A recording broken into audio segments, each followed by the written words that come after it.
It's Wednesday, the 13th of June, 2012. I'm Alex Jones. Thank you for joining us for another original edition of Infowars Nightly News. Straight ahead. Tonight, zombies, deniers, sociopaths, schemers, and protectors. The 5 dominant personalities you'll encounter in a world gone mad. Then, a chart that shows the Bilderberg Group's connection to everything in the world. Plus, a new poll shows that the U.S. drone program is very unpopular around the world, with one clear exception. The majority of the American people approve. And Alex Jones talks with Lloyd Chapman and Chuck Baldwin. If you're going to break the yoke of this chain that we're in, you're going to have to do it suddenly. You're going to have to do it violently, and you're going to have to do it in a manner in which you're unwilling to accept the compromises of the status quo, and you are demanding that people rise up for a cause and a principle of righteousness. And the people accept the call, they see it, they rise up, and they bring that restoration, whatever it is, to the culture, to the community. That's up next, the Infowars Nightly News.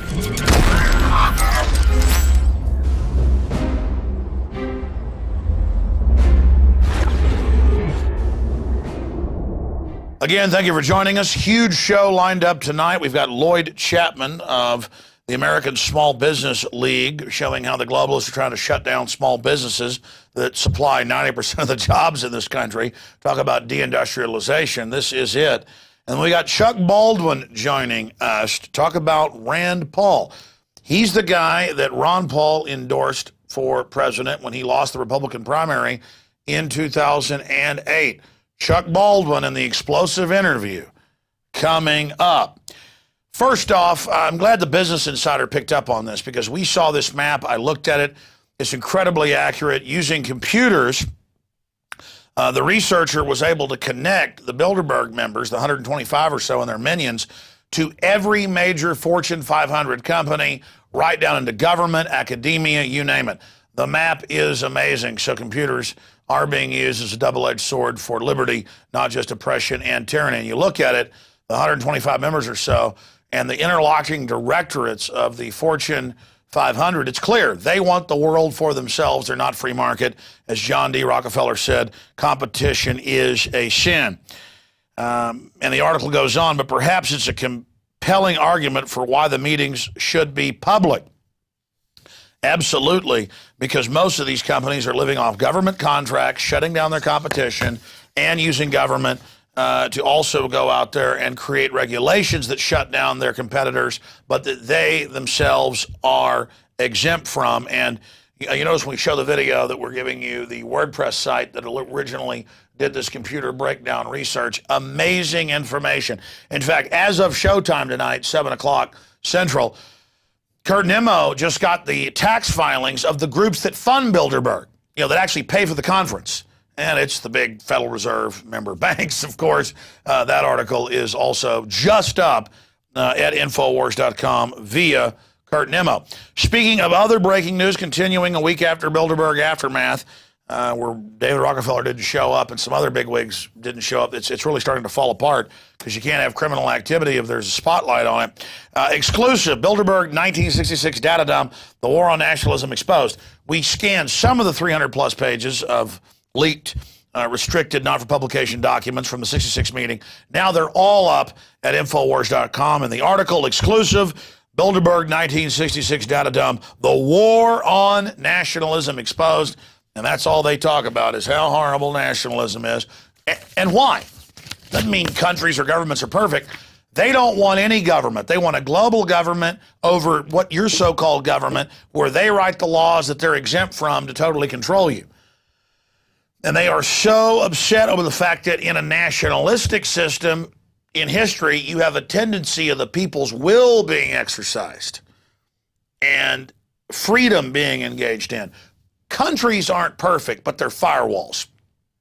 What if there weren't countries? There have been global, EU world governments for Hitler to take control over. The Soviets. The Soviets wanted a world government. They don't want firewalls. It's like a ship's bulkheads. Water comes in one, but it's got bulkheads. It doesn't flood the rest. That's why you want diversity. That's why you want different countries. I'll tell you right now, I've been in different places around the world, and the U.S. is the best I've found so far. Europe's too expensive. It's beautiful, but Latin America's beautiful, but there's so much crime and poverty. The globalists want to have poverty to control people. But, my point is there's nowhere to run. But it is good if there's an emergency to have someplace to run. That is basically the firewall. And again, this is teleprompter-free news. So you get statements like, there's nowhere to run, but you got to have countries to run to because there's got to be a place to run. My point is there's tyranny everywhere, but if stuff gets really bad, it's better to jump out in the middle of the dark somewhere than, be stuck with a New World Order coming down on you. So that's some hillbilly poetry right there at you. All right, let's continue away from Bilderberg ahead of our guest. Short news segment tonight because we've got an hour and a half coming up, I think we've scheduled with our guest. Health panel talks about wider food ban. This is Fox New York, and it's official.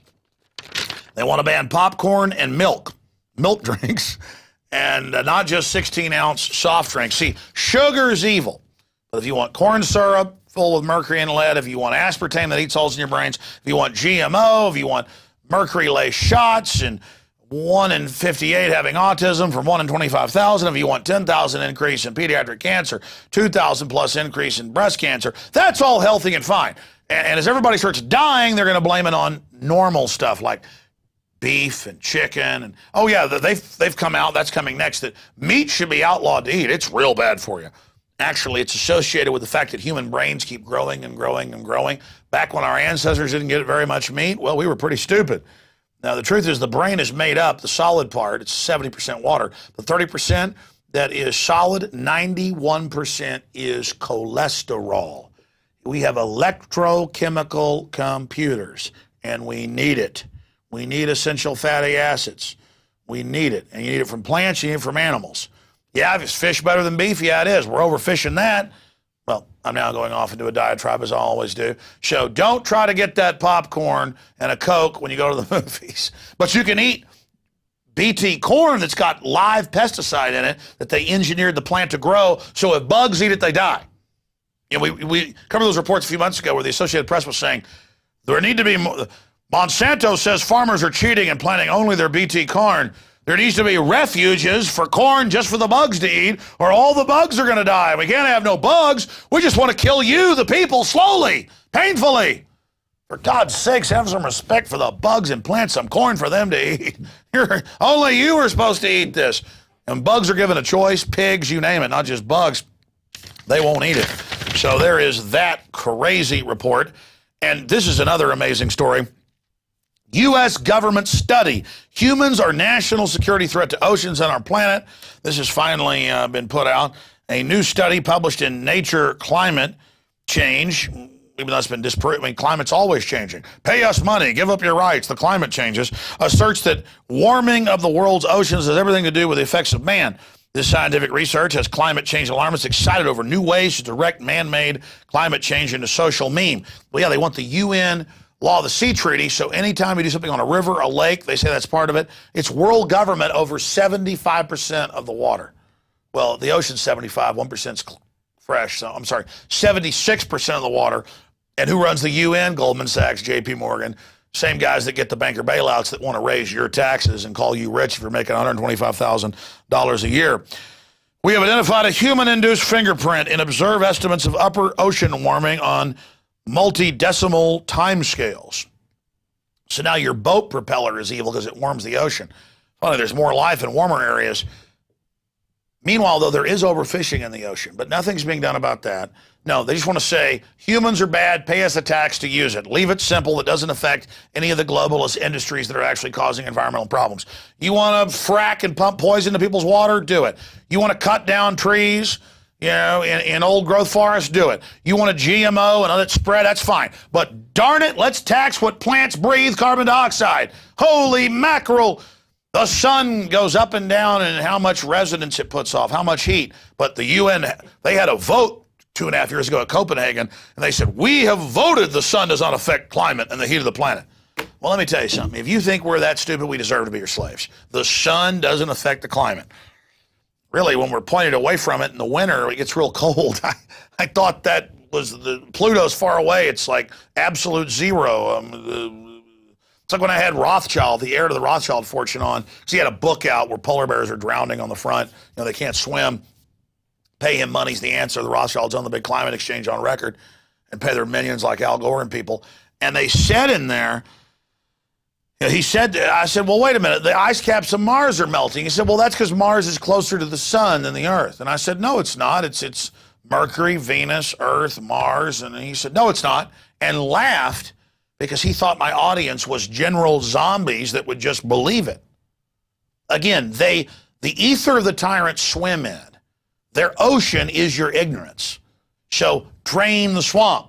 Stop being ignorant today. I'm not that smart, folks. I got into factoids, news, history. I decided reality was important instead of sports or how to act cool or baseball cards. You have areas in your mind to learn complex systems for survival. You have to integrate and make your hobby being informed and involved and studying systems. Then you will be empowered. Or you'll be slaves with people that put cancer viruses in your vaccines and deadly radioactive isotopes and fluoride in your water. I mean, truth is definitely stranger than fiction. Here's a new poll out by Kurt Nimmo. U.S. citizens approve of drone killings they believe of al-CIA to al-Qaeda people. But if you look at an international poll, people disagree, and Americans don't want drones used against them. And so that's the message. Do not be idiots. Skynet is for you. The globalists hate you a lot more than they even hate the Iraqis. That's why they're paying $20 billion plus to ship General Motors out of the country. In 17 of 20 countries, more than half disapprove of U.S. drone attacks targeting extremist leaders and groups and nations such as Pakistan. Notice they never call people that are supposedly killers. It's an extremist. So they can then legally call you, because you're protesting tyranny, an extremist. So a very, very dangerous precedent indeed. All right. We've got one more big piece of news here before we go to break and come back with our first guest, Mr. Chapman, and then we're going to have Chuck Baldwin on.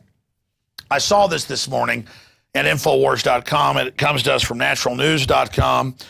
And zombies, deniers, sociopaths, schemers, and protectors. He breaks it down into 5 types, the first 4 being bad, the protectors being good. I would just add that there are fake nanny state protectors who try to take on that and basically henpeck you and stuff, but don't worry about real threats.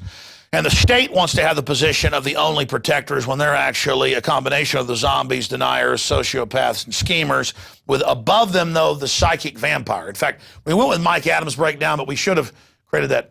I should have told you to create a pyramid with at the top of it is the psychic vampires who don't like anybody doing well. They see it as a threat against them and love ugliness.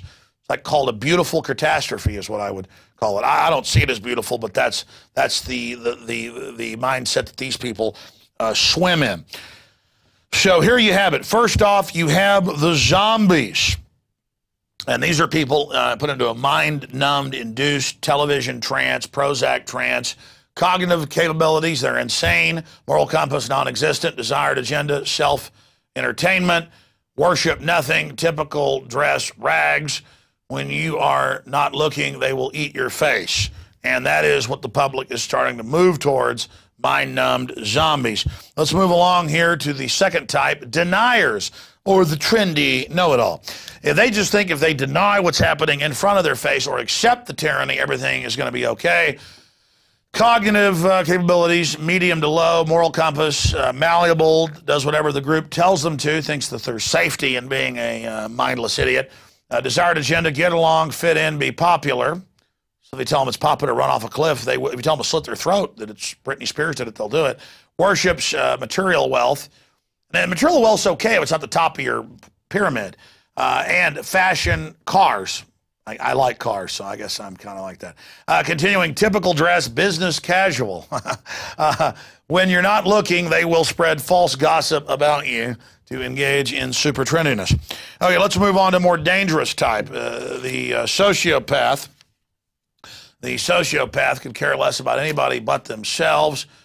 Their cognitive capabilities are high, moral compass chaotic, varies wildly from sanity to demonic, desired agenda, mass death, worships himself, typical dress, new agey or ragged clothing. I don't know. A lot of them are executives and people. When you're not looking, they will molest your daughter. Yeah. And again, this is oversimplified, but hey, everything is. So good job, Mike, on that front. Now let's move along from the sociopaths to the schemers. Now, the schemers are also a lot of times sociopaths, or there's a large mix, but they'd rather rip you off for a quarter than make $1 million with you. Because it's about winning. It's like a rat-like competitiveness that doesn't see the larger collaborative effort. Moral compass, loyal to blood and family, cares nothing about everyone else. Well, it's not bad to be loyal to your family, but I get what he's saying. Desired agenda, total domination by any and all means. Worships power and control, weird rituals, occultic symbolism. This is more the vampire group. Money. Typical dress, $2,000 business suit. When you're not looking, he will steal your pension. That's Mitt Romney right there in essence. And then next, we have the protectors. But remember, there's always a counterfeit of that, the nanny state, letting you eat GMO and aspartame, and living in microwave ovens, but does not want you to be able to have a soft drink if you want it. Protectors, and let's go over them. Cognitive capabilities varies widely. Moral compass follows the golden rule, often has a religious background, strong moral compass, strong sense of identity, purpose, and self-esteem. Desired agenda, ending suffering, restoring liberty, justice, peace, and giant space command bases as well, and living 5,000 years and things like that, but it's a side issue. Worships a universal force of good, God, karma, and other spiritual force. That's true. That's why they always try to doppelgang that. Typical dress varies widely. When you're not looking, they will secretly donate food to the local food bank. Well, that's pretty good. Mike Adams, always doing original, cool stuff. So great job from naturalnews.com. Glad to have you here at Infowars Nightly News, also known as prisonplanet.tv. Let me give you the daily quote now in this extended transmission. The most merciful thing that a large family does to one of its infant members is to kill it. Margaret Sanger, yeah, that's the instinct I always have, kill a little child. Founder of Planned Parenthood. And by the way, when I saw these quotes and put them in Endgame, I didn't just believe it. I sent off and got copies of the letters from universities. She said, I hate these black weeds. We're going to hire blacks. We're going to act like we're liberal. We're going to be the social service net so we can kill these people. You got to read these. And it's just Time Magazine comes out, Woman of the Year still, Newsweek, oh my God, she's so great. Really evil people don't run around wearing swastikas on their arms, okay? They run around acting liberal and trendy. It's a camouflage, and you've got to learn this. You've got to learn this. I know you know this, but they are just so seriously disgusting. Just go to your local university, go to the biology department, ask to speak to the head person, and say, do you believe there's too many people? Yes, I do. Are you a eugenicist? Well, I want to call it that, but yes. Do you think we should kill most people? Yes, we should. I mean, it's a cult. You ask, well, how do they take over? They control the issuance of currency and credit to the central banks of the world. It's all a fraud. These private families, Rothschilds, Rockefellers. And the Rothschilds funded Hitler, for God's sakes. Some of their own family got killed by him in France. These people want power. They're attracted like a moth to flame to destructiveness. And everyone must know that we ignore this information at your grave peril. Lastly, fuel the Infowars tanks. My sales guys come in and they say, Alex, we're starting losing money soon. You can't pay for all these new employees and crew if you don't plug products, sponsors, things like that. And yes, it's true. We have the best water filters, Pro Pure, 10% discount. Nobody else has got that. Infowars.com, Infowarsshop.com. We got 15-day free trials at prisonplanet.tv. Yes, we give it away for free the next day at YouTube, but they can always censor us there and do. Get the full thing, the extra tidbits that are censored, or they block here at prisonplanet.tv. Buy the T-shirts, the books, all of it, Infowars.com or Infowarsshop.com. And I can build up a better war chest to hire more crew, have emergency backup if the enemy comes against us, which they're doing right now. All sorts of fake stuff going on behind the scenes I won't even waste your time with because it's proof of our success. We're over the target, getting flagged. I can pay my crew better, and everybody can move forward here, ladies and gentlemen. So we will continue to up our game against the New World Order. We've delivered on all our promises through the grace of God and your support. Help us deliver more on those. Visit Infowarsshop.com, Infowarsstore.com. One day I'm like, why does it say Infowarsshop.com? The website's Infowarsstore.com. And it turned out both those redirect. I learn that new things every day. I'd forgotten I'd given that order a year ago to have both those direct that way. The point is, support us. We're not here, the government, with a gun to your head. You notice the government and corporate media, that gets banker bailouts like MSNBC, they're always these patriot people that say there's a world government, even though coming up later, world government will save us. But they're kooks. They just want to make money. Well, of course I want to be comfortable. But I would sell everything and live under a bridge or even die to reverse the New World Order. I'm committed to that. That's a distraction. On my hierarchy of needs, human development and freedom and truth and justice and beauty are what's important. The capital is to make us strong in the face of the globalists, but they don't even use that attack anymore because it just doesn't work. I'm like, government takes money at a gunpoint, gives it to mega bankers that took control of the government, and I'm here saying, will you pay 15, 20 cents a day, $5.95 a month to get 6 memberships? Oh yeah, one username and passcode can be used by 6 people simultaneously, so it's really more than 6. I mean, will you support us? That's up to you. 2 big interviews. Lloyd Chapman, and then on Rand Paul, powerful interview, because we did it before the news. It's going to be explosive, with Chuck Baldwin, who Ron Paul endorsed for president 4 years ago. Why didn't he endorse John McCain? I mean, didn't Ron Paul get it? I mean, is he stupid like some of the Rand Paul people are saying? I mean, you got to play politics. You got to make the Republicans like you. You got to make the Rothschilds like you. You got to support war and torture. And he'll let us have some raw milk, though. And again, I'm not hating on Rand. I want to change his course now, but I want all of us to change our course and recognize this is a co-opting happening. The consensus is in. It's above 85 to 95%. Know what's going on. All right, enough of that. We'll be right back. It's Infowars Nightly News, brought to you by people that care about human destiny and want society to win, that know that life is like a 5-second event, our personal lives. But our ancestors go back, and our progeny, if we don't let the globalists destroy us, go on forever. I want to live forever through freedom, through you, through those that will watch this later, if we even have a future. We're fighting for the future. When Obama says winning the future, he's co-opting our slogan. We are going to win the future. We are going to win it for reality. The reality, preservation, society. We'll be right back.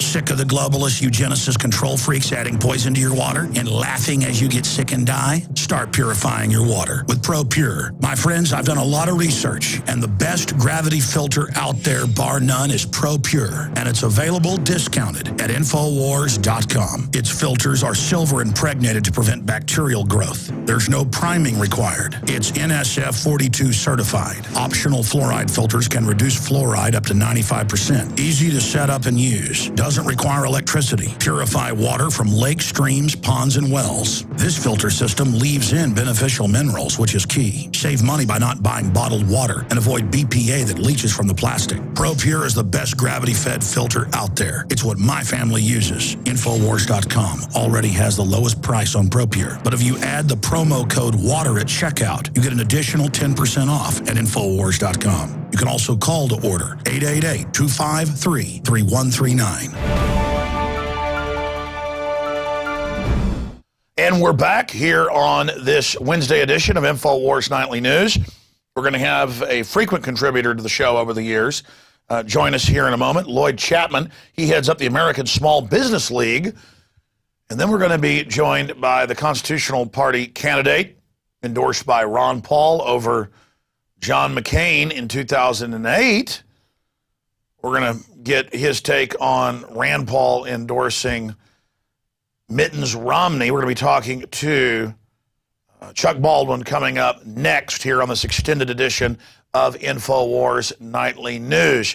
Lloyd Chapman's got some breaking news for us today. That's why he joins us. Lloyd, great to have you back. Haven't been on in a few months. For new viewers or people who aren't familiar with you, you've exposed some pretty big elephants in the room.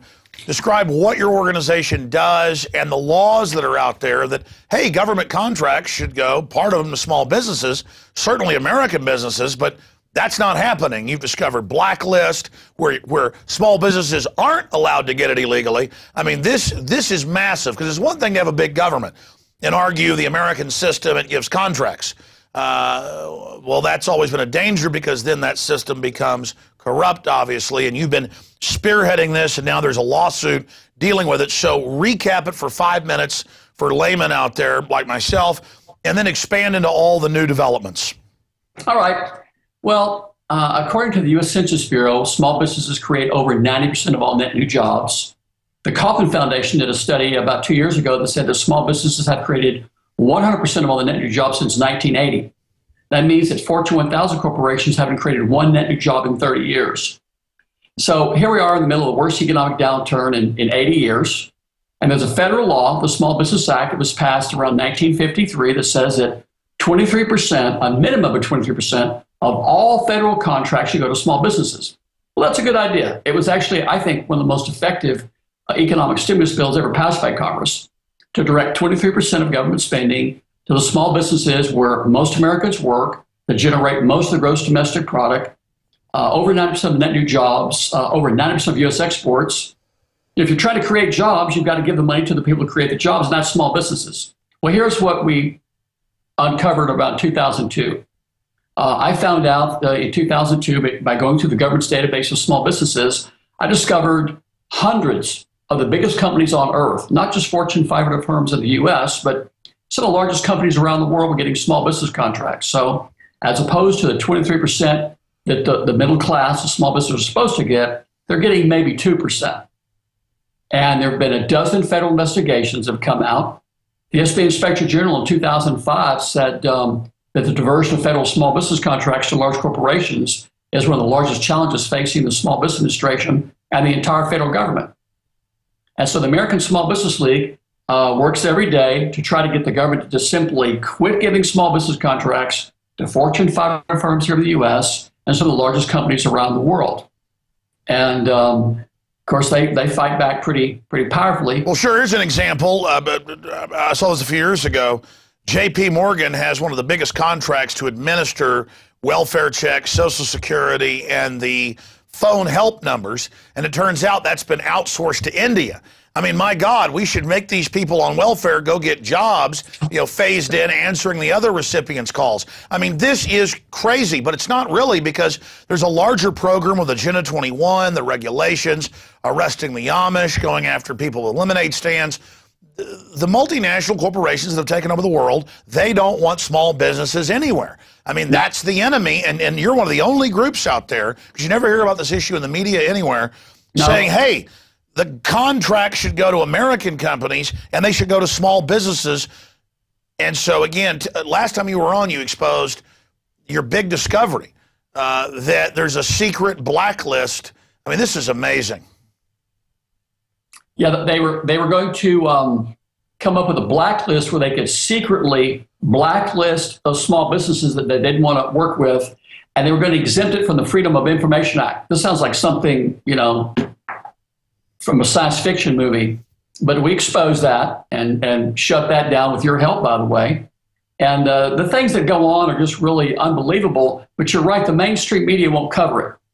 So you're a treasure, your group's a treasure. Before we get more into this, it's time for small businesses who are so busy just trying to compete and keep this country going to spend some time getting involved with you and others. What can small businesses do? How do they support you? How do they join? But what else can they do to expose this? I mean, small businesses instinctively know to put up signs saying USA, small business. We need to patronize those, but what else can we do? Well, small businesses need to realize that most of the groups, in fact, I'll say every group that I know of that claims to represent small businesses actually are anti-small business and are funded by Fortune 500 firms. So the National Federation of Independent Business is funded by a small number of Fortune 500 firms. They've opposed everything I've done for a decade.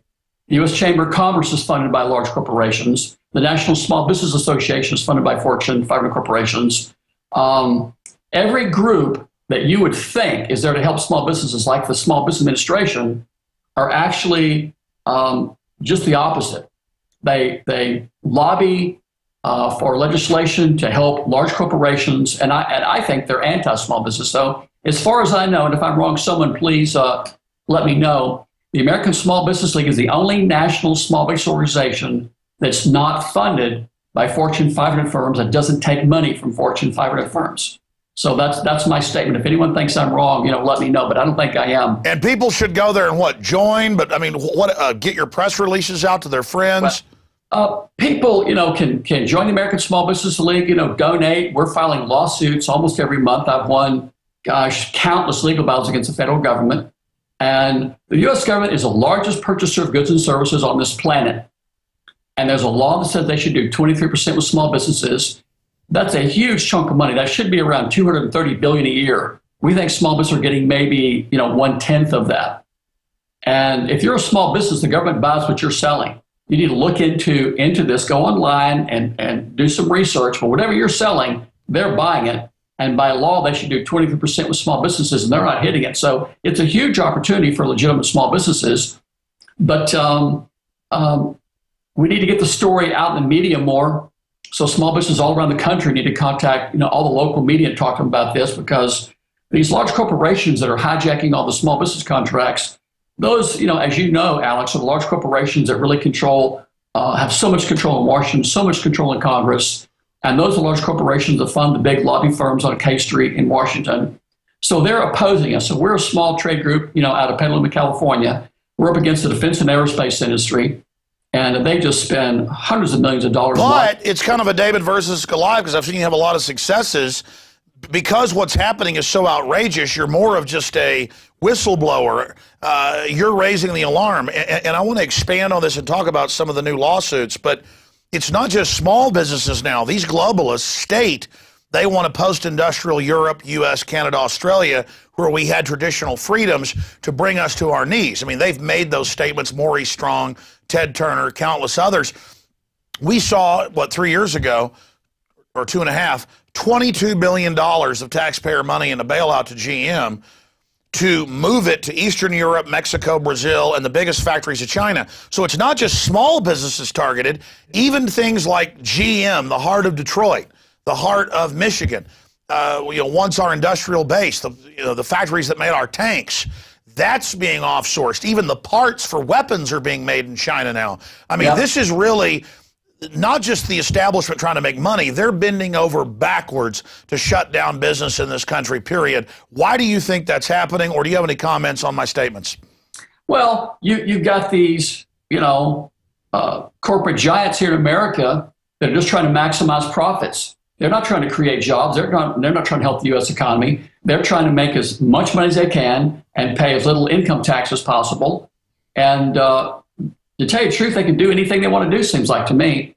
I've never seen a bill not pass Congress that the large corporations wanted, and yet you can't get anything past Congress to help small businesses. I've been trying for a decade. Think about this, for 10 years, I've been trying every day, all day long, to get the federal government to quit giving small business contracts to Fortune 500 firms for 10 years. And it's impossible getting legislation through Congress because these large corporations control all the committees. But if small businesses are 90% of the new jobs, and I've seen that number, the government admits that, then you'd think 90% of the contracts need to be filled by small businesses. But I mean, if you go to a government building, a government office to file something, all you see is big national vendors in there. I mean, it's a joke. Oh, yeah. I was in Washington a year ago looking at the Constitution, the Declaration of Independence. When I turned to walk out of the room, I saw a big sign wall that said the Boeing Theater. And if you're in Congress to talk to a congressman, senator, and you're waiting out there in the lobby, all the magazines that are there to serve Washington are full-page ads from the defense contractors. So the defense contractors control all the print media in Washington. They're the major advertisers. In fact, my feeling is, I bet you agree with me, that even major news outlets, national television news outlets, have all these ads, institutional ads from the Fortune 500 corporations, companies like Lockheed, Boeing, and Northrop, that we can't buy their products. Why are they advertising on CNN? No, I've talked about that a lot. You will see ads for cruise missiles and for ICBMs and for Raptors and again, I see ads on 18-wheelers all over the place now. I actually shot a video on this on the road when I went to Bilderberg in Virginia a few weeks ago, and we saw it on truck after truck with drones all over them. And again, that's just propaganda, but But the point you're getting at is the other side of this is it's a payoff that you're seeing all these defense contractor ads to the media, because like you said, they're not running that ad so somebody buys a Predator drone or a Raptor or an Apache helicopter or a cruise missile. This is a payoff to the media to not criticize it because a third of your ads are defense contractor ads. Absolutely. In fact, I was watching CNN on Sunday, and every ad is from the oil industry. It's either from the American Petroleum Institute or Chevron or ExxonMobil. CNN just seems like they're just owned by the oil and gas industry, and they won't do any stories that are critical of the oil and gas industry. I've had my story killed 100 times because a major media outlet has ads for Lockheed and Boeing running, and those stories are killed. I had a story killed by NBC 10 years ago because NBC is owned by GE, which is a major government contractor to make the jet engines for a lot of fighter jets. So there's so much collusion between these large companies. When you talk about these trucks with the ads for the cruise missiles, what the defense and aerospace industry is trying to do is get people to think that defense spending and patriotism are tied together. They're not.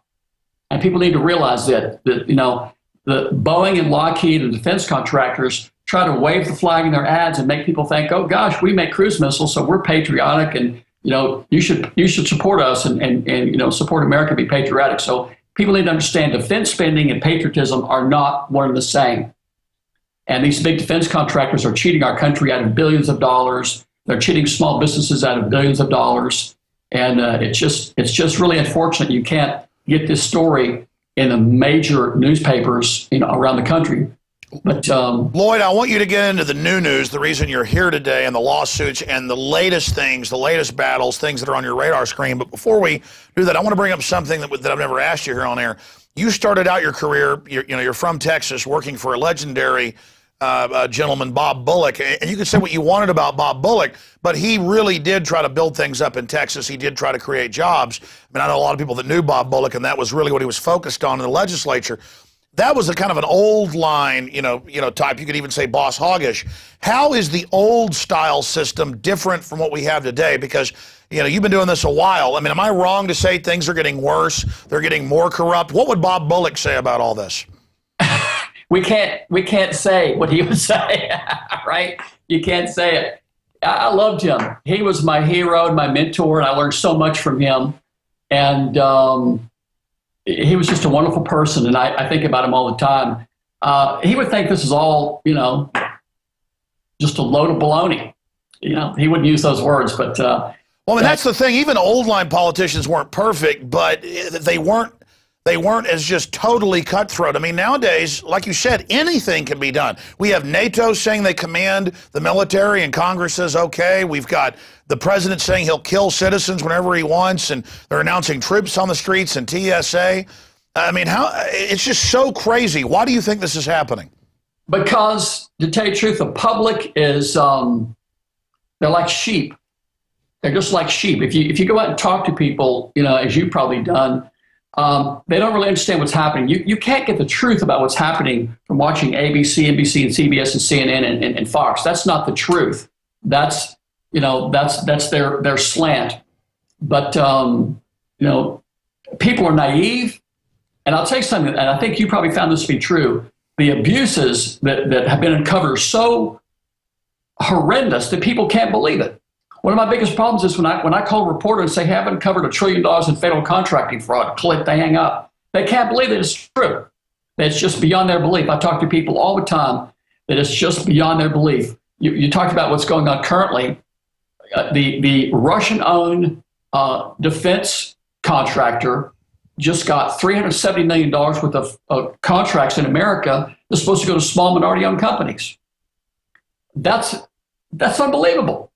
A state-owned defense contractor that sells weapons, to terrorists all around the world is getting $370 million in U.S. government small minority-owned contracts. You won't see that on CNN. You're not going to see it on ABC, NBC, or CBS. You just won't see that, right? It's hard for people to believe.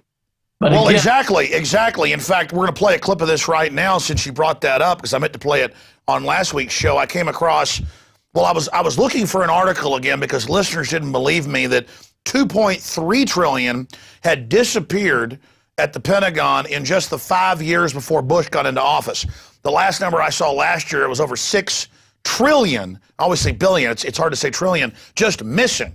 More money for the Pentagon when its own auditors admit the military cannot account for 25% of what it already spends. According to some estimates, we cannot track $2.3 trillion in transactions. 2.3 trillion with a T. That's $8,000 for every man, woman, and child in America. To understand how the Pentagon can lose track of trillions, consider the case of one military accountant who tried to find out what happened to a mere $300 million. We know it's gone, but we don't know what they spent it on. And their own Pentagon bookkeepers will point it out that it's being stolen, and they're told to shut up. A lot of the investigators got killed in Iraq and Afghanistan, got fragged. We've got tens of billions in pallets of money disappearing. That's right. Now a lot of our weapons are being bought from the Russians. I mean, it's many of the components are made in China. That if we're going to have this big war machine, sure as hell make it here. I mean, that is law. I mean, the point is, it's gotten so crazy that people always said, Alex, the elites aren't in control like you think they are. They're out of control, robbing and stealing. Well, in a way, that's true, and I always disagreed. It's organized, but only at a certain level. They think they're organized. They're obsessed with controlling us, but who they're not controlling is themselves. I think they're going to collapse things if we don't start reversing this, but I'm ranting. You were saying that's right. You know about the trillions missing. Oh, yeah. Well, there was a story that I'm sure you're aware of 2 or 3 years ago.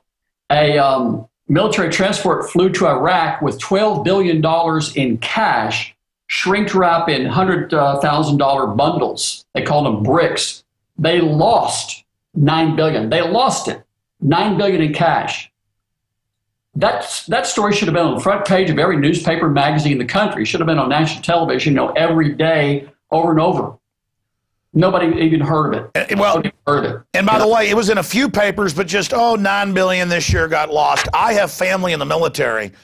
And when I brought this up, I'm talking about officers that were over there, they got very upset. One said, I don't know how you know that, better watch it. And another admitted it. Even privates, they were given money so they wouldn't talk about the generals taking hundreds of millions. The privates would be given $20,000, $30,000 in cash in a bag. Colonels were given $300,000, $400,000, $1 million. And they used it to corrupt the troops in Afghanistan and Iraq. Now the troops don't complain when they're told to grow the opium. So they took that money and literally, it's like in that HBO series that I watched that was very historically accurate called Rome. And they hire the centurion in one neighborhood, Caesar does, to go around and corrupt everybody. And he goes, well, you have people sell out cheap. I should have you do all my corruptions. I mean, that $9 billion, because I asked family about that and also seen some articles, that was handed out, parts of it, to the troops. And then they told them later, you better watch it if you see us doing bid scams, because you took that $30,000 last year, private. I mean, wow, that is cold-blooded. Yeah, well, I'll tell you something funny. If you do research about what the federal acquisition budget is, you'll find it's around $500 billion.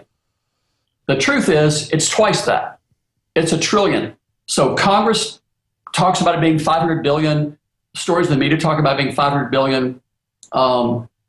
I've seen reports, I've seen data. The head of the GSA under the Bush administration talked about it. It's actually twice that. And that's the money that's characterized as white, top secret. Well, there's white money, there's black money. It's 1.1 trillion on budget, 800 billion black budget. We're talking almost 2 trillion. Yeah. It's astonishing. Those kind of numbers, by the way, are hard for people to comprehend, and it just sounds like, some wacky conspiracy theory. Well, that can't be true, right? But we just showed a clip where they were going, oh my God, we can't find 2.3 trillion. What are the numbers you're getting? If that was 10 years ago, how much is missing now? You know what? Depending who you talk to, the number varies. But there's no accountability. Who's supposed to be accountable for that? Congress is supposed to make sure they don't do that. And when you look at the congressional committees that are supposed to have oversight over the Defense Department, they're all taking money from the big defense contractors. You know, they're in bed with the very people. Why do you think Congress now could have the Secretary of Defense tell them, we take orders from NATO and the UN, sit down and shut up? How did it get to that point? You know, gosh, I don't know. I think it probably got that point from people out there being uninformed and, again, just being like sheep. Well, I've led you off into other areas, but you mentioned the defense contractor stuff. Give us the latest stuff we're facing, the good news, the bad news, the ugly news. You've got the floor. Well, you know, the bad news is that the middle class is being cheated out of, you know, billions of dollars a year in federal funds that by law should go to the middle class, the small businesses where most Americans work, where most of the gross domestic product comes from, where 90% of all the net new jobs and 90% of all U.S. exports. Small businesses, the middle class, that's the heart of the U.S. economy. That's a job-creating machine in this country. And they should be getting the money that they're supposed to get by law. They're not getting it. That money is being diverted to the Fortune 500 firms that have so much control in Washington, so much control in Congress, that haven't created one net new job in 30 years. They're shipping jobs overseas at a record rate. And again, you can't get this story in the mainstream media. They just won't talk about it. And it's, to tell you the truth, we're trying, you know, to stop it with our lawsuits. Just a couple of days ago, we sued the Pentagon for information on contracts with Hewlett-Packard. And we're trying to show that the Pentagon is allowing these major contractors to violate federal law and take the money that's been earmarked for small businesses and divert it to large corporations. And when we ask for information that should be released to the public, they won't give it to us. So the U.S. taxpayers have to pay $500,000 to try to withhold this information. I'll win. I always win. I've lost one lawsuit in 20 years. And in 1991, the Ninth Circuit Court of Appeals in San Francisco ruled that these subcontractor reports should be released to the public. And that's the law right now. And the Pentagon knows that. So even though the courts ruled 20 years ago that they're called subcontract reports, are releasable to the public, the Pentagon's going to try to withhold them just to make it harder for us to get access to it. My guess is, by the way, they're trying to stall for time to doctor up the documents. So by the time I win this lawsuit and get the documents, it won't be the real documents. It'll take 2 years in court to get these documents. But we'll win because we always do. And but it's just so sad to see, here in California, the state has a budget crisis. They're laying off teachers and policemen, and all these federal funds that are supposed to go to the middle class to create jobs in California, Texas, and every other state are being diverted to large corporations that ship jobs overseas, and it's just so appalling. And it's treason, is what it is, and it's more than just making money. It's about bringing us to our knees, and it's like Big Agra tried to have the Food Safety Act after their big factories caused problems, and then they're exempt from a $10 tag on every chicken, but the little guys do, and they send inspectors out to harass. I mean, it's all written to shut down their competition. Now they want big pharma wants to shut down the vitamin companies, one of the few industries we have left. I mean, my God, what do these corporations think they're going to do after they've destroyed all their markets? I think they're looking, globally. They're going to, try to do business in China and India and, around the world. But they're certainly not doing America any good. But I just wish that we could inform more people. And I think about Thomas Jefferson. Every time I talk about this, I think about Thomas Jefferson. And he said every generation needs a new revolution. And he says all tyranny needs to gain a foothold for people of good conscience to remain silent. And my favorite quote is, when the people fear the government, you have tyranny. When the government fears the people, you have liberty. So if you believe in what Thomas Jefferson says, one of the founding fathers of our country, we need to make the government afraid of us. See, they're afraid of guys like you and guys like me. We need to make them afraid of every citizen in the country. So right now, the people are afraid of the government. They're afraid of the IRS. They're afraid of the government. And we need to make them afraid of us. Listen, I agree with you. People call me all the time, and I'm not some tough guy. I understand history.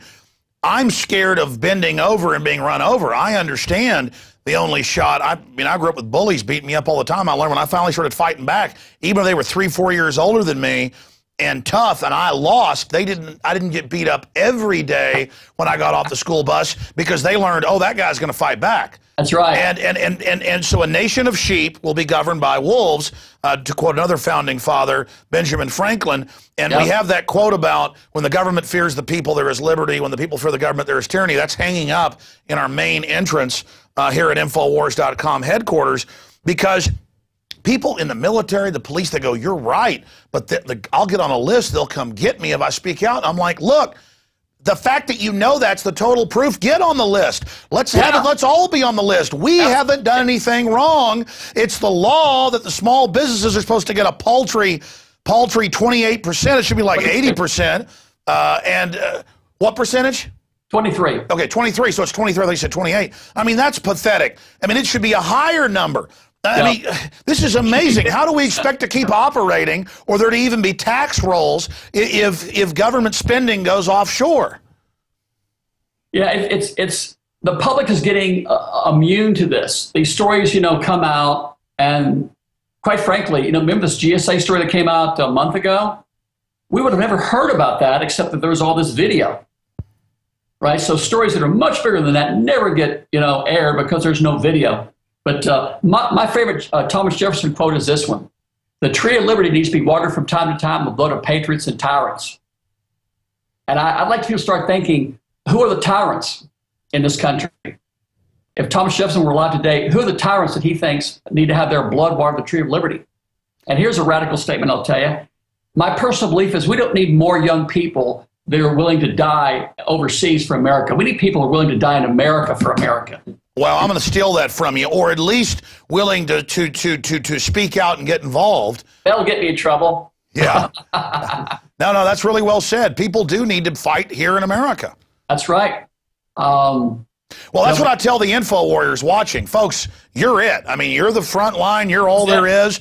And when people like Mr. Chapman or myself take action and aren't co-opted, when we do resist and we have the truth on our side, we end up winning long term. And that's what's frustrating. If more of you wouldn't just say, oh, thank God Lloyd Chapman's out there, thank God Ron Paul's out there, thank God, all these folks are out there fighting. If you realize getting involved, we don't have to save the world individually. All of us doing a little bit. It's the old saying of many hands make light work.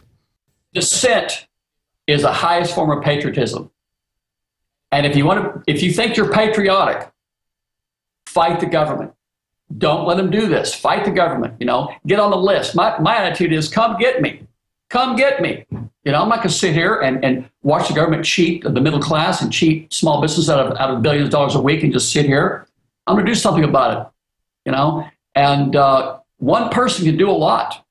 Before I started the American Small Business League, I got a congressional investigation into rampant fraud in the small business contracting programs. I got stories in every major newspaper in the country by myself. I filed lawsuits. We need more people like you and like me to stir things up and quit being sheep and quit taking the stuff from the government. They're cheating us. Well, that's right. I mean, here's an example. I live in Austin, 1 million people, metro. And I read all the time, we've got state laws as well that you're supposed to spend it locally. People should be down there watching the budget items and going, hey, there's a Texas company or an Austin company. You don't need to hire, 3M to have it produced in China and brought in here. I mean, it's that simple. We've got to start holding these people to the fire, these little politicians that are bought and paid for. It's sad, but to tell you the truth, I've been in the political process all my adult life. I've been around it. And the truth is that politicians at the local level and all the way up to the national level are pretty much owned by the people that fund their campaigns. And unfortunately, it's special interest in big businesses, right? And I had a Texas politician one time. I was giving him a tour of Fort Worth in my car one day, and he told me something. He said, when you're a politician, you don't represent the people in your district. He says you represent the special interest in your district because that's where you get your money to fund your campaign. That was 1980. This guy told me that. And he was a member of the Texas legislature. But it's that way, in Congress. I think the congressional approval rating right now is something like, what is it, 10% or 15%? Well, it fluctuates, but last time I saw it's 9. 9, people know what's going on, but they need to do something. They need to do something about it. But well, I agree with you because so many people are afraid to speak out. I've talked to so many national media who can't report on the Bilderberg or whatever or things. But once other people start to report, it gives them cover to do it. And that's why we saw Bilderberg implode this year and massive coverage. And I see that on so many subjects. Take radioactive isotopes in aluminum deposits and these different phosphate mines that they dump in the water and call sodium fluoride.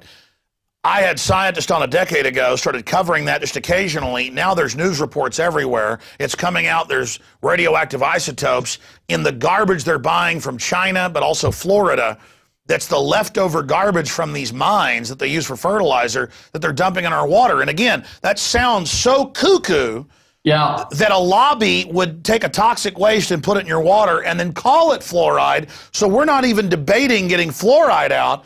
Cut right past that debate and say hundreds of chemicals that you call fluoride, including radioactive isotopes you dump in the water. I mean, that is just cuckoo level crazy. Anyways, I've been ranting. Great talking to you, Mr. Chapman. Give out the website. And again, any other points you think are important for people to know out there? Read what Thomas Jefferson said and listen to him. And don't be afraid of the government. Make them afraid of you. And we need to work together. And we need to stop the government from cheating the middle class out of all this small business money so we can create some jobs and save our economy. What is the number every year? If they really got the 23% they were supposed to of the federal contracts, what is that number? I mean, the federal budget's in the evidence I've seen shows the federal acquisition budget is around $1 trillion a year. Small business should be receiving about $230 billion. All the research we've done, all the federal investigations, it looks like they're getting maybe something like $23 billion. So small businesses, the middle class, are getting 1/10 of the amount of money they're supposed to get by law. If that money were taken away from the big corporations that don't create any jobs and given to the middle class where all the jobs are created, our economy would boom. It would boom. And by the way, here's what people can do. I wrote a bill in Congress called the Fairness and Transparency Contracting Act that will redirect more money back into the middle class than anything President Bush or Obama ever thought of. The Fairness and Transparency Contracting Act. We need to get everyone to call their congressmen and senators and tell them to support that legislation. That bill will create more jobs than anything that's ever been discussed by anybody in the White House in the last decade. The Fairness and Transparency Contracting Act. And again, some people will say, well, we shouldn't have the government controlling all the money. Well, absolutely, because this corruption comes in. But it's going on now.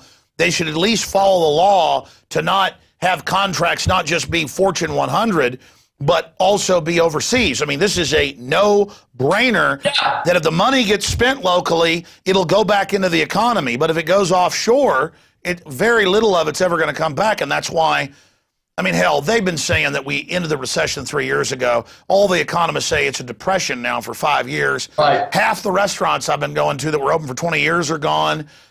Businesses are shutting down. Almost all my family that was doing well with college degrees are doing terrible. I mean, what are you seeing in the California economy? I mean, at least in the Depression, they would admit we were in a depression.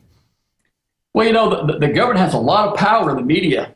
It came out during the Bush administration that they had hired the 3 biggest public relations firms in the world that were giving them, millions of dollars a week. Millions of dollars a week. So you don't get the truth out there in the mainstream media. But just this morning on television, I saw something about, they said the economy is slowing.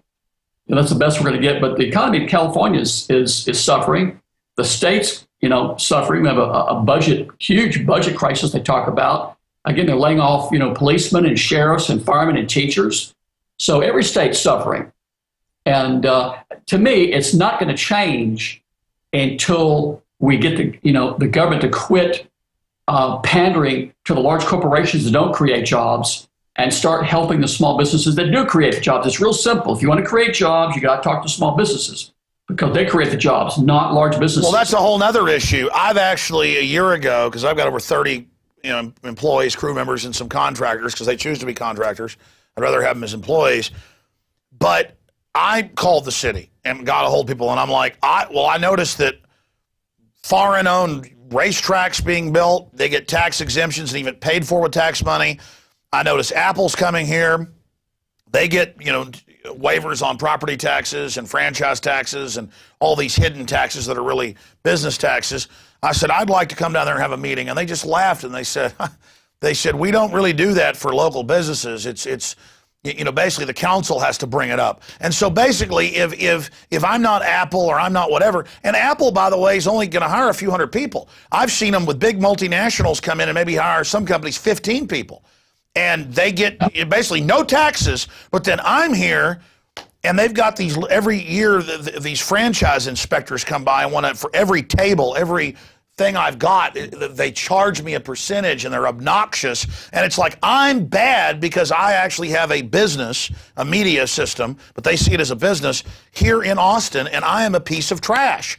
I mean, it's not only that they only serve the special interest, I, as a small business, am the lowest form of crap. Well, I saw a story on television the other day where they passed a new tax where people that have been laid off and are struggling to make ends meet. A lady was making jewelry out of clay and selling it on eBay.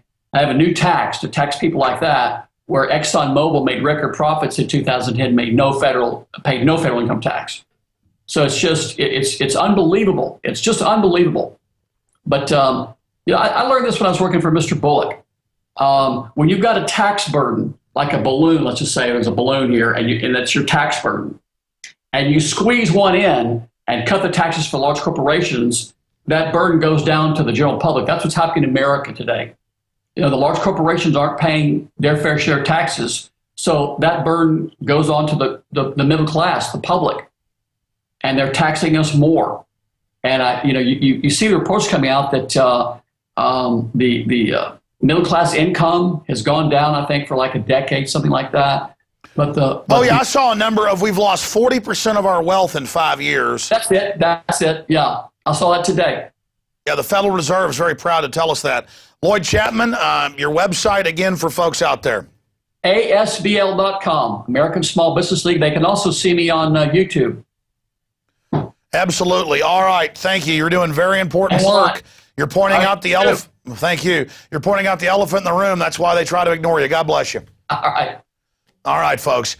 We're going to go to break, and we're going to come right back after this break with our next guest and get his take on Ron Paul and more. We're going to be talking to Pastor Chuck Baldwin straight ahead. Have you been to InfoWarsShop.com lately?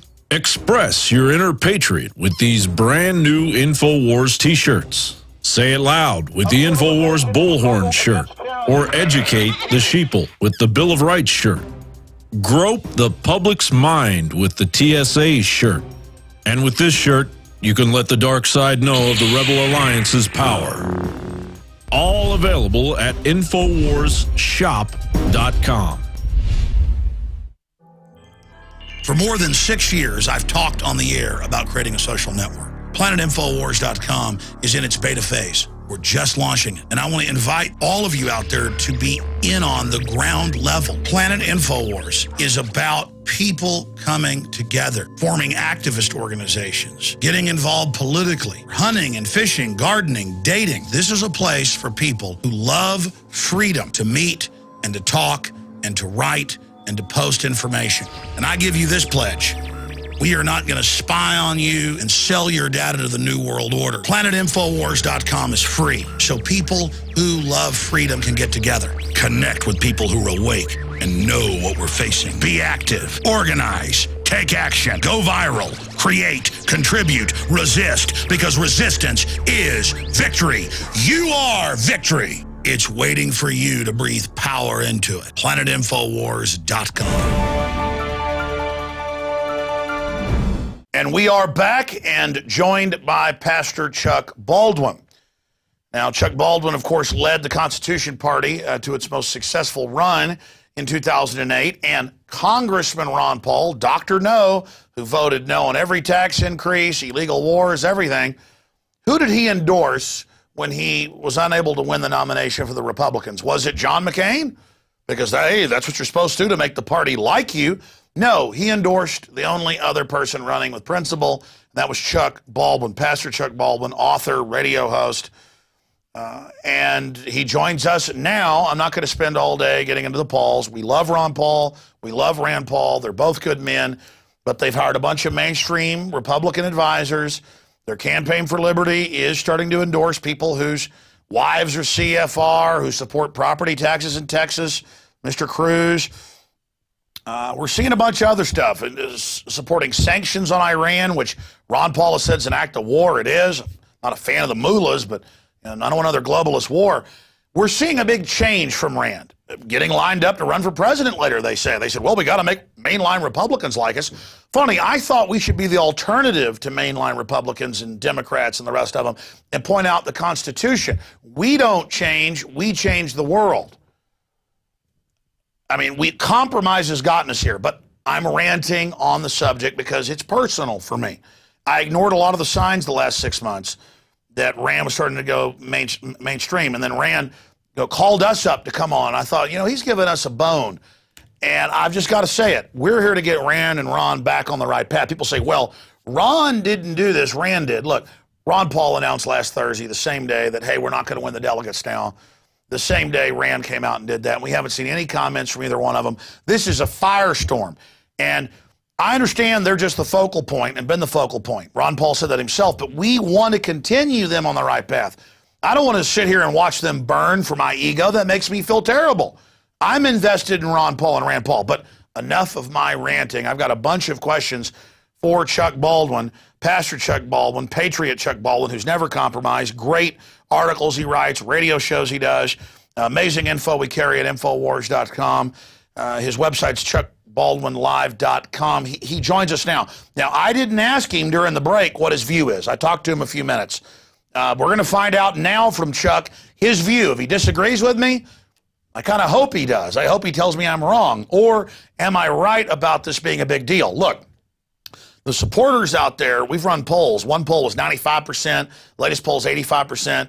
Are very upset. So regardless, Ron Paul, Rand Paul need to respond. But enough of me. Chuck Baldwin joins us to talk about this and a lot more after we cover this subject. Chuck joining us by the phone from Montana, where he's there trying to create a remnant of folks that are awake and involved ahead of this globalist operation. You heard my take on this. I haven't heard yours yet. We're about 5 days into this firestorm. A, do you agree it's a firestorm? And B, what is your view on this situation? Yeah, it is a firestorm. There's no doubt about it. I'm very disappointed. I'm not surprised, quite frankly, but I'm very disappointed at what Rand has done. I think I understand why he's done it. I mean, he's taking the typical pragmatic approach to positioning himself to be able to run for president. If Obama wins, then in 2016, and if Romney wins, then a little bit later on down the road. He doesn't want to anger the GOP establishment. He wants to ingratiate himself with the power brokers inside the GOP, and he's positioning himself for a run for president or, at the least, vice president at some point in the near future. So we understand how the game is played, don't we? I mean, we know what goes on. We've been at this a long time. We know what's going on here. However, this is Rand Paul. This is the son of Dr. Ron Paul. This is the son of the greatest congressman in the history of the United States of America.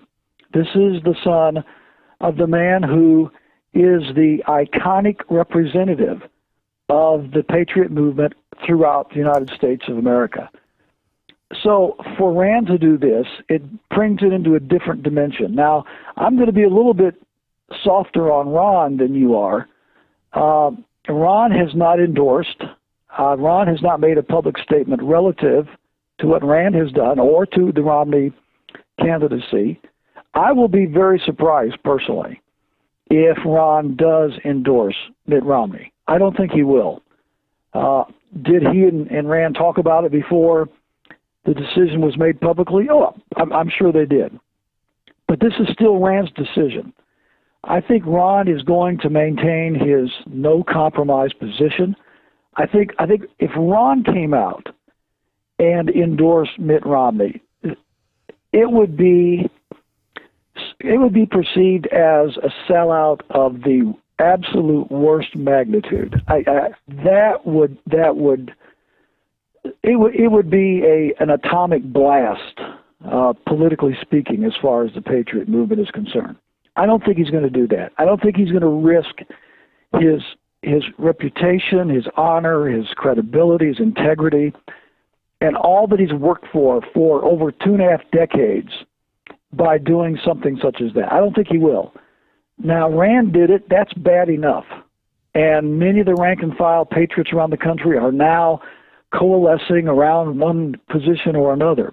I think by the time the dust settles, you're probably going to have somewhere between a third and a half of the what we would call the patriots are probably going to follow Rand into this attempt to bring the movement into the mainstream GOP. It never works. It's never worked. We've tried it before. It's never worked. But I think probably a third or more are going to follow Rand. I think you're going to have a half to 2/3 of the Patriot liberty-minded movement that are probably not going to go. They're going to maintain the credibility and integrity of the movement. I think they're going to stay out of it. I think they're going to continue the movement that Ron has begun, the no compromise, we're not going to play games with evil kind of mentality, and I don't think they will go along. But there's no question that there is a divide in the Patriot movement now with Rand doing what he's done, and I'm very disappointed.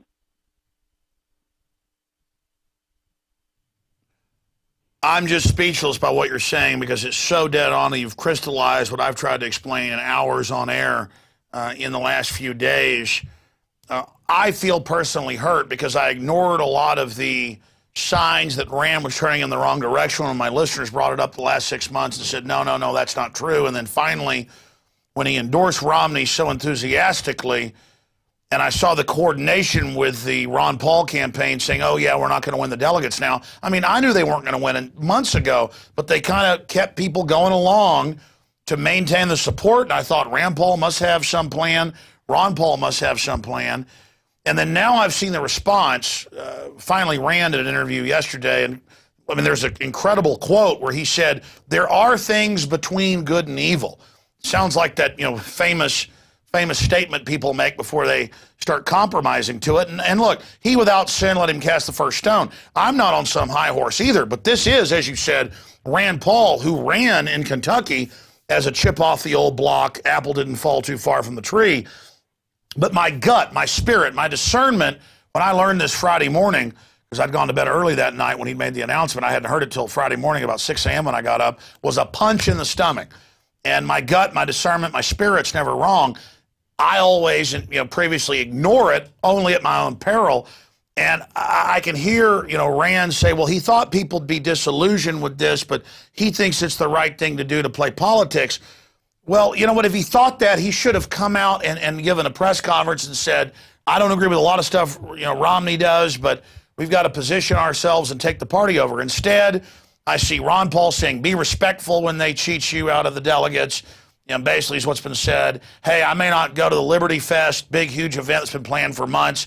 Now that may make the Republicans unhappy. My point is trying to get the Republicans to like Ron Paul and Rand Paul. They'd have to totally sell out to do that. The whole system cheated them, blocked them, demonized them, didn't cover the polls when they won. I just wonder, what are they thinking? I mean, you've been at national level politics. You know both the men as I do. And you've given us great discernment here, crystallizing it on the lay of the land. Why do you think they did this? I mean, where do you think this came from no compromise to 180 degrees, at least from Rand? And again, Ron hasn't spoken, so that gives a lot of acquiescence to this. Chuck Baldwin, what do you make of this? Why do you think they did this? I mean, I understand you said, hey, we know how politics works. I saw editorials saying 2 words for people mad at Rand: grow up and you're stupid. No, I get how politics works, but we have 99 other senators if we want to just have somebody play politics. I mean, they talk to us like we're dumb, and I think that's only making people angrier. I mean, I'm ranting here, Pastor, but what do you make of what I've said here? No, I hear you. And I think what we're dealing with is, I think we're dealing with Rand. I think we're dealing with Rand Paul. I have always questioned in my mind whether or not Rand was the same quality of man as his dad was. And I just always had that suspicion. It was just a question. I wasn't sure in my own heart and soul that Rand was ever committed to the same principles that Ron was. You know, the old cliche is, well, time will tell. And so he's elected, he runs on the Tea Party, he runs on his dad's name, you know, he wins. And, you know, there was a few things that he said right after he was elected senator from Kentucky that kind of raised my eyebrows. I said, Ron would never say that. Okay, he's not Ron Paul, he's his son. He's, you know, I've got a son who's very engaged in political issues, and he and I don't see eye to eye on everything either. But there were some things that Rand was saying early on that gave me a little heartburn. And I thought, wow, is this me, or is it, you know, what is this? So let's just see what happens. Well, I think we're seeing what has happened. I think we're dealing with Rand Paul. I don't think Rand shares his dad's convictions, especially as it relates to foreign policy. Why Rand was right to endorse Ron. You know, and that's been the one big difference with Ron Paul. That's the thing that has set him apart from every other so-called conservative politician in Washington, D.C. You know, you got a whole bunch of them out there. They're conservative this, conservative that, and when it comes to domestic issues, they are conservative, quote unquote. But the thing that separates Ron Paul from all of them, and the thing that has given him the energy and the momentum and the respect that he has, is his uncompromising stand on constitutional government as it relates to foreign policy. Now, what do we got? We got a guy now with Rand Paul who apparently does not share the same convictions that his dad has relative to foreign policy.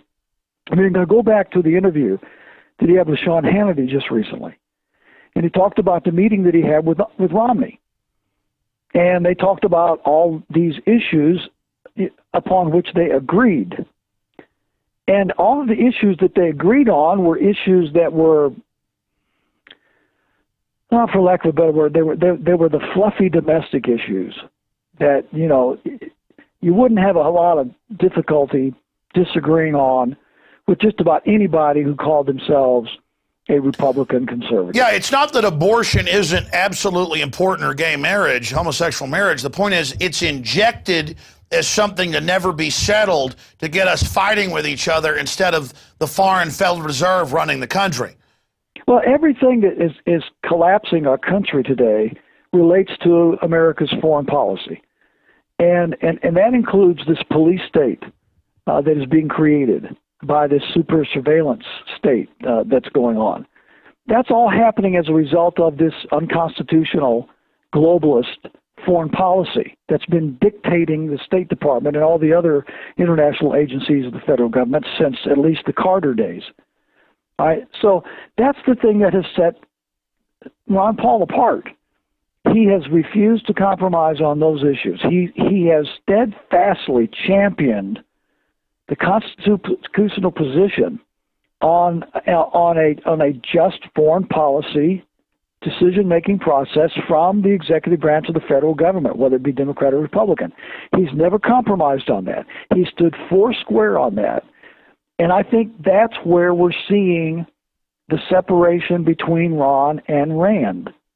Rand must not, this is my opinion based upon what he's done, he must not share those core convictions relative to foreign policy, because here's the thing, when he says he's going to support Mitt Romney, that means he's going to support the war in Iran, the war in Syria, a continued war of aggression in the Middle East. This is going to be an expansion and an extension of everything that started under G.W. Bush and then continued under Barack Obama. Exactly, and he admits 2 years ago after winning, he made a pilgrimage to meet with the top neocons and basically kiss their ring.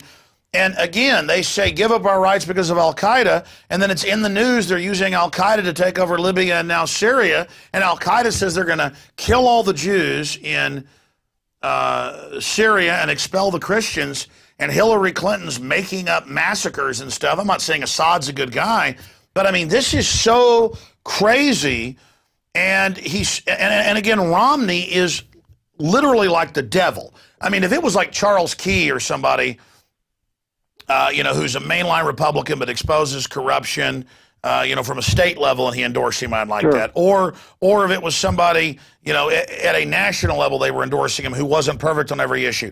Because you can judge the man or the woman, are they somebody of principle? I mean, I don't agree with a lot of things Jesse Ventura says, but at least he sticks to what he's actually believing in. You know, not that I would even supposedly vote for him, but I mean, but now to just see Rand with this disconnect, himself on radio with Peter Schiff yesterday, and his surrogates saying, we want the Republicans to like us, so we're going to go with what the party establishment wants. That idea is 180 degrees the opposite of Ron Paul. Yeah. It never works. I mean, I'm just a little shocked at that position, because historically it's never worked. I mean, let's go back to the 1970s and early 1980s when Ronald Reagan, you know, first came to power. We'll do that in a minute, but Chuck, it works if you're selling out.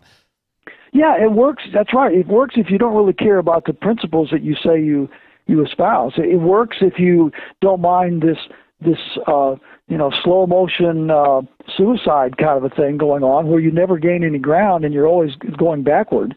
You know, but you yourself are being advanced politically, or you know, whatever. Yeah, it works. Very well said. Very well said. Slow motion suicide. I want you to finish your point about Reagan, but I want to put an article on screen here that Steve Watson did with a transcript of Rand Paul yesterday on Peter Schiff's show. And this is a quote. He said, there are definitely things in between good and evil. And I got to be honest with you, in my life, I have learned that statement is the essence of what the devil says to you when he tries to get you to start compromising. I mean, that is literally, in my experience, that idea of, oh, do a little bad for the good. That's where everything begins to fall down. As a pastor, am I wrong or am I right? No, you're exactly right. Incrementalism has always served the side of globalism and evil, wickedness, and slavery. You know, we've been in this incremental fight, and we fight it like that. Oh, we got to get it. We didn't get this way overnight, and we're not going to get out of it overnight.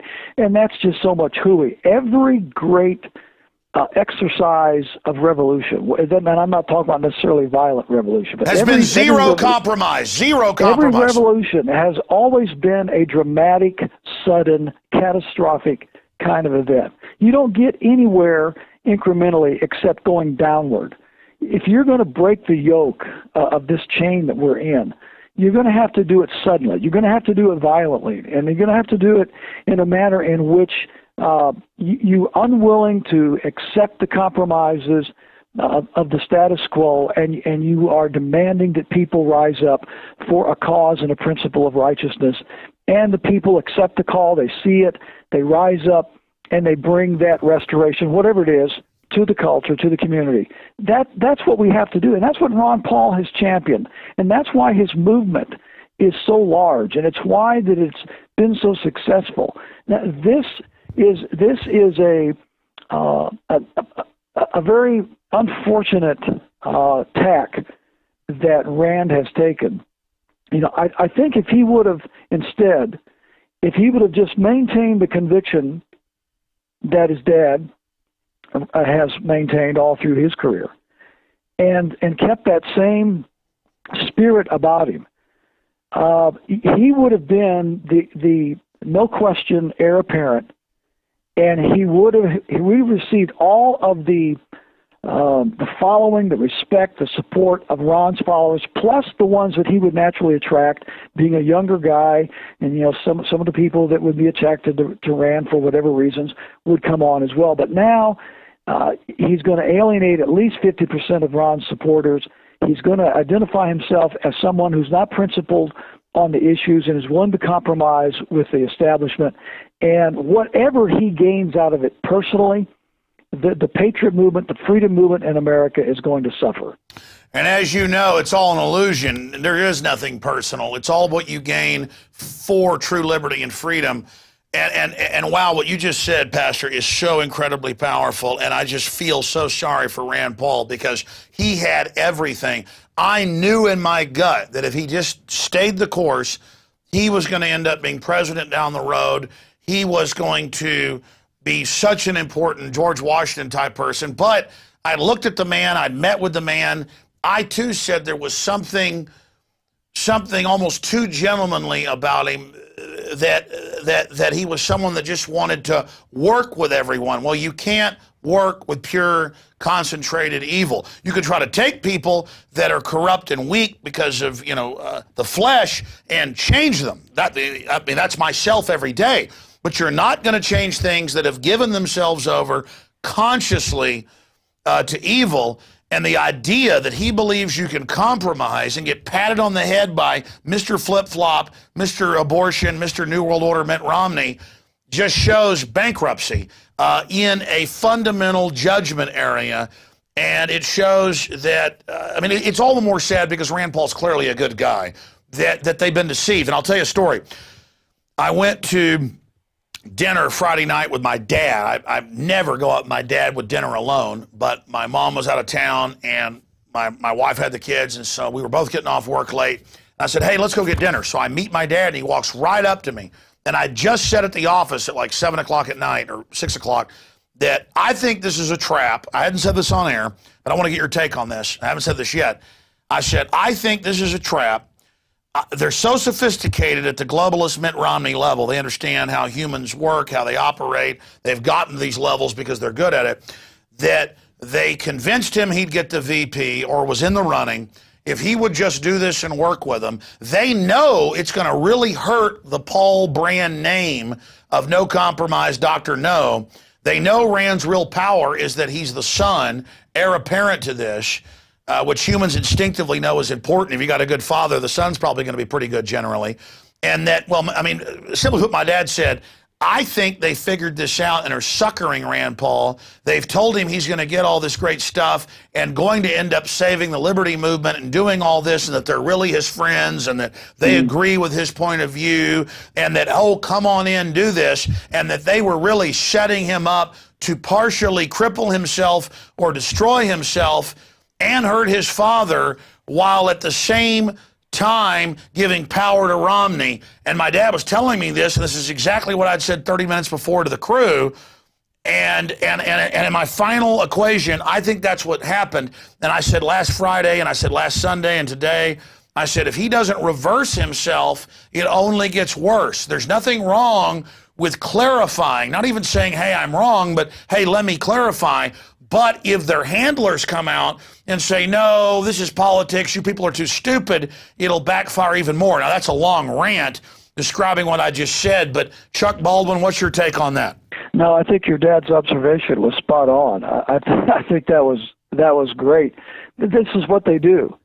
They try to take a guy who has a following and who's built the following on a principle, who has a passionate conviction about whatever it is. And they try to bring a guy in like that, pat him on the back, and say, oh, yeah, you're doing this is great, but, you just need a little bit of a sophistication here. You need to see the big picture, and we're going to help you. And they bring them in and they make, wine them and dine them and make them feel like that they're really important to what they're doing. And then, of course, as you just said, it's a trap. They don't care anything about Rand Paul. They don't care anything about Ron Paul. They don't care anything about you and me and the people out there across America that believe in liberty and are passionate about freedom. They don't care anything about us. But they will use anybody they can to their advantage. And in this particular case, I think Rand is playing right into their hand. I really do. And I think that's a great observation on behalf of your father. And I think that he's learned that through a lot of life experience. And I said that to you, what is Rand going to do now for the next 4 years? Let's just assume that Romney gets elected. What is Rand going to do? Rand is going to have to toe the line for Mitt Romney. He's already come out. He's publicly endorsed him. He has identified himself with him now. He's part of the establishment position, the lesser of two evils, and we're going to go with the Republican no matter what. We all know what Romney's like. but we're going to go with him anyway because he's a Republican. So what's he going to do for the next 4 years? Where's the message of freedom going to come from? Where's the Dr. No message going to come from for the next 4 years? Ron Paul's retiring from Congress. And we got some good guys that may be going up there. Steve Stockman's down there in Charlie Wilson's district, and it looks like he might win, and he'll be a good voice for us from Texas. But, I mean, you just don't replace Ron Paul in one session. Who's going to be the voice of freedom? Who's going to be the voice of constitutional government on Capitol Hill with Ron Paul gone and Rand Paul in the back pocket of Mitt Romney for 4 years? I mean, you see, he's been muted. He's been neutered for 4 years. He's going to have to toe the line. He can't come out now and say, oh, I disagree with that, and I disagree with this, and I oppose this war, and I'm against this war. He's going to have to go along with Mitt Romney and whatever Mitt Romney says. So that will effectively have taken out the standard bearer, or at least the name of the standard bearer that was out front on behalf of all of us who believe in constitutional government for the last 2.5 decades. All that's now gone. So I think it is a net loss for freedom-loving people, constitutionalists, libertarian-minded conservatives, etc. And it is a net gain for the globalists, the New World Order types. Exactly. It is, and it's so sad. And I begged them Friday and over the weekend to come out and just explain to people, hey, we know it's not perfect, and criticize Romney some and say we're going to be steadfast. But I've already seen them change course, especially Rand, on so many issues. Ron's talking about not even going now to the big, counter event they were going to have. I mean, the word is, I was told this by high-level Republicans, that they've told Rand he may get the VP. I think they're going to betray him. Maybe they don't need to. He's shown, like you said, it's like Darth Vader. It's like Anakin Skywalker becoming Darth Vader. And I don't think Rand Paul even realizes this yet. And I guess he was an eye doctor. He didn't have the passion his dad did to try to get into politics immediately. I remember 10 years ago getting Rand on, campaigning for his dad. I'd talked to him a few times. And I'm talking about it so much because it's a lesson to us all that you can't trust in any man. You could have a brain aneurysm. They could put you on drugs. They could put a copycat out. They could threaten. Everybody's got a lever. And so I think at the end of the day, you can only trust in God and trust in the basic Bill of Rights, Constitution. But I mean, just imagine George Washington compromising with King George. Imagine Ron Paul not endorsing Pastor Chuck Baldwin 4 years ago, but endorsing John McCain. I mean, it's just such a departure from what we knew. And now to be told we should grow up and we're stupid, because that's the new thing being put out by their surrogates. I mean, no, I'm not stupid. I get the game, like you said, but Ron Paul and Rand Paul were supposed to be different. And they say, oh, no, Rand's not Ron. Really? The fundraiser stuff I got in the mail, the money I gave him said he was. Pastor, Dr. Baldwin, go ahead. I'm sorry. Yeah. No, you're right. And that's what, to me, makes it more tragic, is the fact that Ron is not going to be in Congress next session. If he were still going to be up there with that bully pulpit of his, at least that voice for freedom and constitutional government would still be coming out of Washington, D.C. from Ron Paul. But he's retiring. So his voice is not going to be up there anymore. And Rand now is going to be muted by the fact that he's supporting Romney. So he won't be able to exercise, those convictions and principles of constitutional government, even if he really in his heart believes them. He's now committed to Mitt Romney, and he knows that, and he made that decision. So that's why I'm saying that this leaves us without a real voice and leader in Washington, D.C. for these issues. And I'm not willing to. At this point, I'm not willing to suggest that Ron Paul is a part of this, in the sense that he's going to come out and endorse Romney at a later point. I will tell you that I will be the most shocked person on earth if Ron does that. I don't believe he will. Yeah, he might as well commit seppuku. He might as well commit political suicide on air if he thinks of doing that. I totally agree with you. But in a way, this shows us that we've got to individually take over our local towns and cities politically, as you're doing there in Montana, educating people instead of just fighting in Washington. But it is This is like biblical. This is like a biblical story. I mean, the way this is happening, truth is stranger than fiction. Well, one of the things that happens when a nation goes into judgment is that God takes away the leaders. I mean, the true quality leaders, men of integrity and power and so forth. And, you know, we'd kind of hope that Rand would be the guy that would, you know, at Washington, D.C., that would take the Ron Paul revolution and continue to build it. But obviously now we know that he's not going to do that. He has already, in effect, dismantled the Ron Paul revolution to some degree. To what degree, we don't know yet. Given up his birthright. Yeah, he did. Okay, that's a good way of saying it. I think so. I think he gave up his birthright. You know, it's totally biblical. I mean, I'm not just saying this because you're a pastor. This is just striking me like Shakespeare or the Bible. I mean, it's so intense to watch. He's got all this real righteous power built up and all these people totally behind him. And then he does this. Everybody gets mad. And they're like, why are you upset? I'm just compromising. And it's like, well, your father didn't do that. And he says, I'm not my father. And then he's upset that we're like, okay, I guess you're not. I mean, what do you expect us to do? Well, like I said, when he was first elected, in my mind, in my heart, I just had a suspicion that he didn't share his father's convictions. And it was just a gut feeling more than anything. And I was willing to give the guy time and wait and see. I mean, I was very hopeful that he did. But there was just something in my heart that just made me wonder. And, of course, now then I realize that my gut instinct was right. But, you know, I think it's important that for the people that really believe in constitutional government, that we stick with the message, regardless of who the individual leaders might be that kind of rise to the top at whatever level to be the spokesman. And, you know, Ron has said many times, it never was about him. It's always about the message. It's always about freedom. It's always about Constitution. It's about liberty, etc. He said that how many times? And it's true. It is.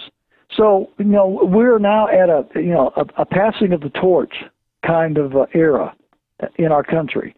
And I think, you know, the torch at this point is going to be passed to all the rest of us. No, I agree. I think this can be actually a big win in the final equation where people realize, hey, Ron Paul's not going to do it all. You're going to have to do it. And this country is going into a very, very dark time. But getting back to the biblical angles from this, because I want to talk about your book, some Romans 13, that we provide and sell at Infowars.com, and have a few other questions for you here tonight. But who was the disciple who denied Christ multiple times before the cock crowed? Thomas. Yeah, so the doubting Thomas.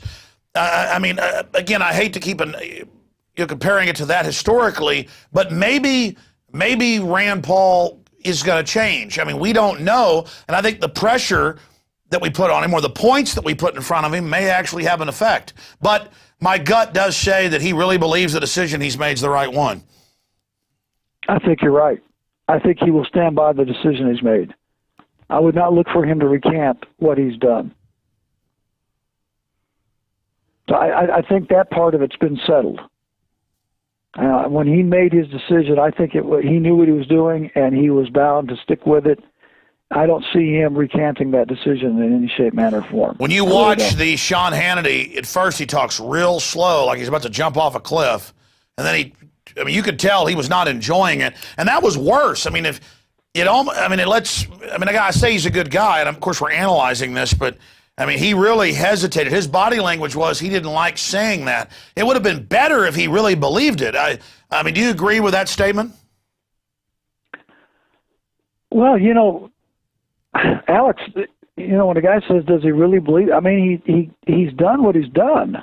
You know, for his sake, I hope he kind of believes what he's done, because if he's deliberately done what he knows to be the wrong thing to do, then I pity him. I pity his soul. I pity his conscience. I pity his relationship with God. I hope he believes he's doing the right thing, or he wouldn't do it. I mean, you know, God help him if he knows in his heart of hearts that he's doing the wrong thing and he's doing it anyway. Well, to be clear, I mean, what I got from the body language, it was pretty clear, is he consciously, intellectually, he's made excuses and thinks it's the right thing to do. But you could tell his gut when he said it.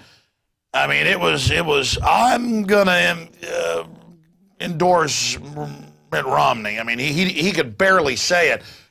I don't know. I'm overanalyzing it. Well, the die is cast, as they say. I want to get into Romans 13 with you, Pastor, but I have a list of things, just quick points. I'd like to get a minute on each point from you and then find out what's most on your radar screen. Obviously, the Rand Paul thing, because we've been talking 35 minutes about it.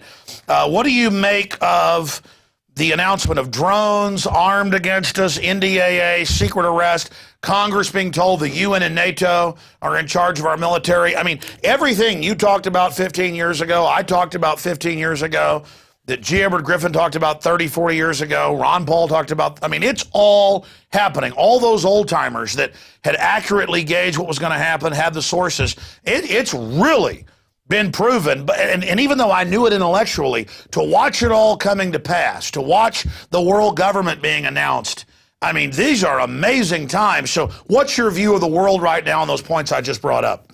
I think it's increasing exponentially. You know, it's no longer a secret. You know, we've got, 30,000 drones that have been ordered that are going to be flying over the continental United States of America. And that many of these drones are going to be armed with more than just cameras. They are going to be armed with munitions.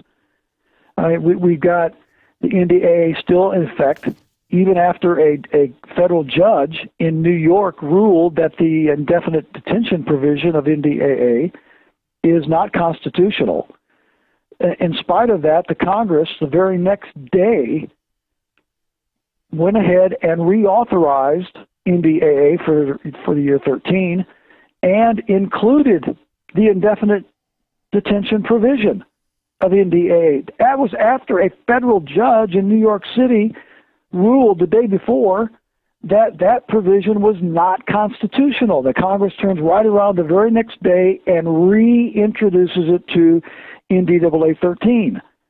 So, I mean, it seems it doesn't matter whether you're Republican or Democrat on Capitol Hill or in the White House. This bent toward a police state, toward this global governance, and turning our military. Now we've got the U.S. Army Chief of Staff is on record as saying that it's up to the U.S. Army to facilitate domestic law enforcement against American citizens. Yeah, that was put out by the Council on Foreign. So we have members of the government that's coming out, head of the Army, saying in the CFR, we're foreign commanded and we're going to have local military respond for the police. Exactly. I mean, it's all going into hyperdrive. Why? Well, because I think they know they've got the momentum, and I think they've got the opportunity that they haven't had in probably ever. Start to say in decades, but ever. I don't think they've ever had an opportunity like they have today to go ahead and implement all these things that they've been trying to implement for how long? How long has this been going on, Alex? I mean, this is going on for decades and decades. And what, behind the scenes quietly, exactly, this giant secret program is now decloaking, which means they're about to launch it. Is it stage terror, bioweapons? I mean, clearly they want war with the people. What is it they've got planned that's so horrible they know we're going to resist, and they've got to have all this ready? I mean, wow. I mean, yeah, well, that's the question that none of us know. But the fact is, all of the handwriting's on the wall. I mean, you don't have to be a brain surgeon to figure this out here. I mean, you've got a federal government that is in positioning itself to declare war on the American citizenry. I mean, I don't know how to say it. It seems to me that all of these things that have been going on have now come to fruition. And what's going to be the seismic event? You know, that's going to be the starting gun that's going to unleash all these laws and all these executive orders and so forth. And nobody knows. Nobody knows what, nobody knows when. But the fact is that all of the preparations are in place. I mean, people are talking about it openly. There's not even really, they're not trying to hide it anymore. Oh, yeah. What did you think when the Army, we got that document, just like my ex saying you were basically a terrorist and Ron Paul was.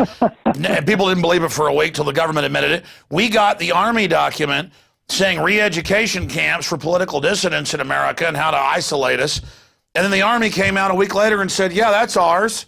I mean, what did you think? I mean, it's like even I can't believe. Really? You even call them re-education camps? I mean, I'm not going to a re-education camp. Yeah, that's what I say. The opportunity that they have, I think they feel, is an opportunity that has been their time to come. And well, I agree with you, but I think they're doing it because they know there's a wake-up happening. Well, they're probably going to orchestrate the wake-up. Yeah, I mean, I don't think that anything that happens of that nature is accidental. Do you? No, I don't. And let's be clear from history. Let's see if you agree with my basic analysis, and biblically as well, which is history. The elites are guided by an evil force. Call it the devil, Diablo, whatever you want. You know, the color out of space, as Lovecraft called it. They always set themselves up for their own destruction. They're intelligent, but they're not wise. And I agree with you. I think things have to get really bad, and the judgment is actually the wake-up. I think the hedge of protection lowering, the shields are down, like Star Trek, the Klingons can now fire, they've uncloaked. I believe this is the beginning of the victory. What do you say to that? I'm very optimistic, Alex. I believe that there's a God in heaven, and I believe that this God in heaven loves liberty, and he loves people who love liberty. And I believe that there still is a opportunity and a land for liberty in this country. I don't think for 1 minute that God is going to abandon the people that believe in liberty. And how exactly he plans on reestablishing liberty in this country, I don't know. I don't have the mind of God, but I am very optimistic for the fact that no matter what the globalists and what the elitists have in store for us and how powerful they think they are, that there are still millions and millions of people across this country that believe in freedom, they believe in God, they believe in liberty, and the principles enshrined in our Constitution, our Declaration and Bill of Rights, and they are not going to lay down, roll over, and just let liberty be destroyed in this country. They're just not going to do it. And I believe that God is going to raise up a remnant. I think he's already doing it. We're seeing it here in our neck of the woods. Other places around the country are seeing it as well. And I'm optimistic that whatever the elites have in store for us, I think God is greater than they are, and liberty is certainly greater than tyranny. Well, you said it. In closing, we sell your book. It's excellent. Every pastor in America should be given this, because I've gone to church after church here in Austin, and they're good people. They're awake. They love God. They're awake in that. I mean, and I run to my listeners, but it's then a worship of the police state and, do what you're told. And they're not even so much clergy response team, but above them is that. Even in small churches, it's Hitler's favorite verse, do what the government says, it's God. Well, we're the people, we are the government. And I know your book breaks this down. It's short, it's sweet, it's very well written. It's available at Infowars.com. Even if you're not a Christian out there, folks, 80% or 75% say they are. They go to church, and the average church is not a church. It's now a charity. It's government controlled. It's their brainwashing people. This is such a key weapon to get to your pastors. In fact, I keep forgetting there's a little church down the street, a Baptist church, where we've been 2 or 3 times, and they're good people, but there's always some government worship in there. And I'm going to go give this to the pastor. Actually, I'm going to do it this Sunday. Romans 13, The True Meaning of Submission, 2nd edition. Timothy Baldwin is a constitutional lawyer, son, and Chuck Baldwin, of course, who's on with us now. Spend 5 minutes. You've got the floor, Pastor, in closing, to tell us about the book and the basic facts of is worship of the government what we're supposed to do? Because my whole Old Testament and New Testament is nothing but resistance to corrupt governments. But, I guess I'm reading a different Bible than the folks pushing this. Yeah, maybe you must be reading the real Bible.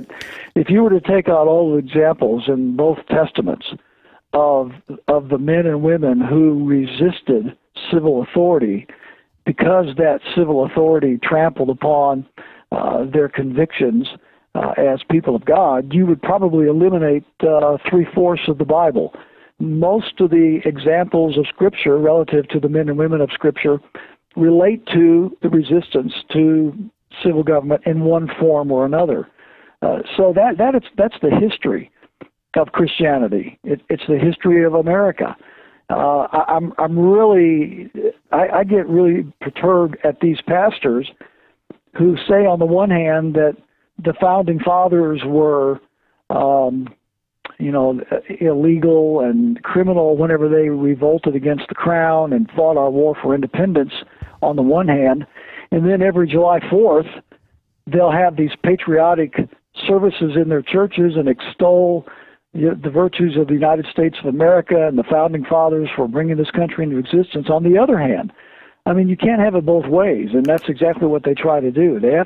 The Bible from Old and New Testament gives proper jurisdiction to all authority, whether it's governmental authority, whether it's family authority, vocational authority. Every authority has a jurisdiction given by God. God is the only sovereign. He's the only king of the universe. He's the only one who has power and authority over all. To men, he gives limited authority. And with that limitation comes jurisdiction. And each jurisdiction has the responsibility to understand what is that jurisdiction and understand what is that authority, and then to relate to that authority based upon how they accept their responsibility. When they live within the confines of truth and the jurisdiction that God has granted them, they should be submitted to. They should be respected. They should be obeyed, as we all try to do those that are in authority. But when that authority figure oversteps that boundary, whenever he oversteps that jurisdiction that God has given him, then he becomes a tyrant. And he deserves not our respect, nor does he deserve our obedience. We are required by God to resist an evil, unlawful authority. Because when we do that, we've allowed that tyrant to become like God over us. And we have no other gods except God over us. That's the very first and greatest commandment. So we cannot allow anyone in a limited jurisdictional role to overstep that boundary that God has given them in their authority without becoming idolaters. If we allow a government or a pastor or a husband or father or a boss at work or a policeman or anybody else to overstep that God-given boundary, that God-given jurisdiction that he has from his Creator, we, the person that submits to that tyranny, we have become an idolater. Well, that's right. And if you look at the communist Chinese, they won't even allow Falun Gong to do exercises. Communism, total government, always is at war with religion, period, but especially Christianity, because it wants to be the God. And I remember sitting in church as a kid going, don't have idols. I didn't know what that meant, a golden calf. It's the worship of that system, putting it first. And it's not God trying to run our lives and control us. God's saying, follow these basic rules or you're going to be slaves. I mean, it's so simple. Exactly right. And that's why Tim and I wrote the book, because of this fallacious, erroneous interpretation of Romans 13, obey the government no matter what, which is prevalent among churches large and small all over the country. And I'm convinced if we don't awaken the pastors to the true meaning of Romans chapter 13, we're not going to have real restoration of liberty in this country. It's essential that the clergy awaken to their duty before God relative to the issues of liberty and freedom, and the understanding of Romans chapter 13, and not just that passage, but the entire passage of Scripture as it relates to this topic, must be identified and understood. And so that's why we felt it was so important to write this book. Well, I agree with you, and it's simple. I mean, look, it was pastors that led the Revolutionary War. It was pastors that led the fight against slavery everywhere, and the system knows that. That's why they've taken it over. It was Hitler's favorite passage, Romans 13, that he was there because God put him in charge. Total distortion when you actually read it in whole, and this is such an important book, Romans 13, The True Meaning of Submission, 2nd edition, available at Infowars.com. Pastor Chuck Baldwin, I think... I may have missed it, but I think this is your first big official response that I've seen to the Rand Paul controversy. I think this will really help people navigate. I think you've said in just 30 minutes of the hour-long interview, or it's almost 50 minutes long, what I've tried to say in almost a week of floundering around, just trying to analyze every issue, every facet of it. But thank you so much for joining us. I think in the 15 years or so I've been interviewing, I think this is the best and most important interview we've ever done. Well, thank you, Alex. I'm honored to be on the show. Keep up the good work. And, yeah, let's just pray for our country and pray for all the people out there that really believe in freedom and liberty and constitutional government, and pray that God will give us wisdom and courage to stay the course. Well, if we didn't ever need any proof of how real all this is, look at everything unfolding in front of us. I mean, that's one thing about this world and God, is that you get lots of chances to make the right decision. I mean, how out in the open does this evil have to get before people wake up and say no to it? I mean, it is so cartoon level, off the charts, crazy. They're going to ban in New York now popcorn and milk, saying it's unhealthy. The UN's running our local governments under. I mean, when does it end? I mean, and this is just the beginning. Yep, and that's what made Ron Paul so successful for all these years. Is he understood the real issue. He didn't compromise with evil, and he understood the globalist agenda. And he was a tremendous voice, and I will still believe that he will maintain that fidelity. I just do not believe that he's going to endorse Romney, and I think that he'll continue to be a force to be reckoned with, even though he's out of Congress. And I would like to think that, those of us that have been supporting him and others like him around the country for the last several years, that we're just going to increase in size and strength and determination and enthusiasm, and we're just not going to let the enemy prevail. We're just not going to do it. Absolutely. We can't turn this into a rout and demoralization. It's actually a lesson. Thank you, Pastor. All right. Thank you, Alex. Wow, that was an in-depth interview. 2 big interviews tonight. The guys are so dedicated in there. I'm like, we need to make the show 30 minutes long, and it's going to be 5 hours because of Wes in there, and also John, Marcos, everybody. We got a skeleton crew. We're putting out even more powerful, informative shows every evening. If you believe in what we're doing, you don't have to buy anything at Infowars.com or become a PrisonPlanet.tv member. We have a 15-day free trial right now. All you got to do is spread the word about this show. Send out this video when you see it posted later on the web from PrisonPlanet.tv to everybody you know. Spread the word about what we're doing, because that's what we're after, hearts and minds.